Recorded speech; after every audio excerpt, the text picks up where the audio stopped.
Bonjour, ici François Hébert pour l'Odyssée Formation en traductique. Alors aujourd'hui, on va voir les avantages à utiliser des fiches terminologiques dans votre logiciel d'aide à la traduction plutôt que de simplement consulter votre mémoire. Alors ici, on va utiliser Logiterm Pro et SDL TradoStudio en exemple. Alors vous le savez, si vous utilisez Logiterm Pro par exemple, vous pouvez toujours faire des recherches directement dans vos bitextes et Logiterm va vous renvoyer les résultats de la recherche.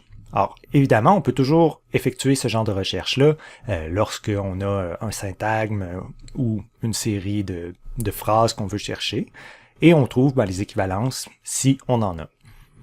Par contre, quand on pré-traduit un document, donc par exemple ici, les phrases en jaune, c'est mes correspondances parfaites, donc des phrases que j'avais exactement traduites auparavant, et les phrases en bleu, c'est des correspondances partielles, donc des phrases similaires à ce que j'ai traduit auparavant. Alors, dans ce document-là, j'ai pas utilisé la terminologie. Alors ici, j'ai pas de fiche terminologique. Et on voit, Logiterm me signale aucun terme. Voyons un autre texte qui, lui, a été pré-traduit en utilisant non seulement les bitextes, mais aussi la terminologie. Et on voit ici qu'il m'a trouvé ma fiche sur firmware. Alors, le premier avantage, c'est que il nous signale automatiquement les termes. Alors oui, on aurait pu faire une recherche directement dans Logiterm sur firmware, et il nous aurait retourné une phrase avec firmware, et on peut trouver aussi la traduction ici, qui serait micro-logiciel, par exemple. Par contre, il faut, se rappeler qu'on a déjà traduit le terme firmware, et en plus, c'est une étape de plus de retourner dans Logiterm faire une recherche. Tandis que si on a créé une fiche terminologique, on a directement ici notre traduction signalée par Logiterm. Donc, pas besoin de se rappeler si oui ou non on avait déjà traduit ça. Un autre avantage, c'est qu'on peut aussi ajouter des renseignements supplémentaires quand on crée notre fiche terminologique.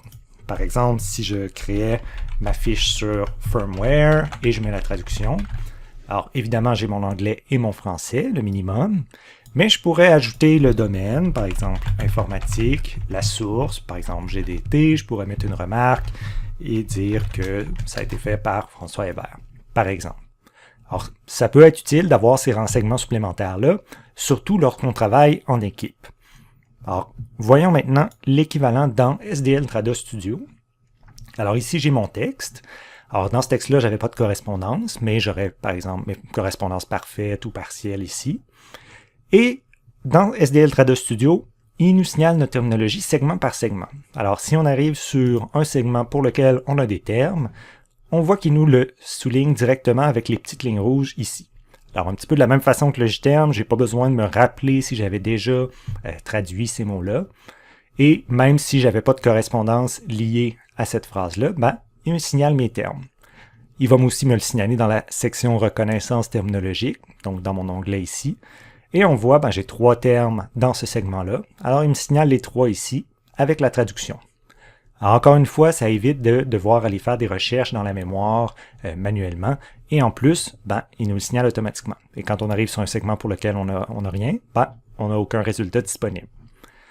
Et de la même façon que pour Logiterm, si on va voir dans notre base terminologique, on voit aussi qu'on peut ajouter des champs supplémentaires. Alors, ici, c'est l'interface de SDL Multiterm qui permet d'ajouter beaucoup de renseignements supplémentaires. Alors, dans ces fiches-là, ici, j'ai ajouté la source, donc GDT.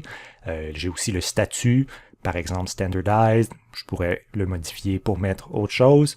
Alors, encore une fois, ça nous permet d'ajouter beaucoup de renseignements supplémentaires, ce qui est particulièrement utile, encore une fois, quand on travaille en équipe, surtout si c'est des fiches qui vont être utilisées pendant plusieurs années. Ça peut être utile de savoir tous les détails pertinents au terme. Alors, j'espère que cette brève présentation vous a été utile. Et si vous avez envie de faire un pas de plus, je vous invite à consulter mon cadeau gratuit pour vous, qui s'appelle 3 solutions pour vous libérer du poids de l'informatique. Traduisez plus facilement, plus rapidement. Alors, pour l'avoir, vous avez simplement à suivre le lien ci-dessous dans la description et vous allez y avoir accès immédiatement. Alors sur ce, je vous souhaite une bonne journée et on se voit dans la prochaine vidéo.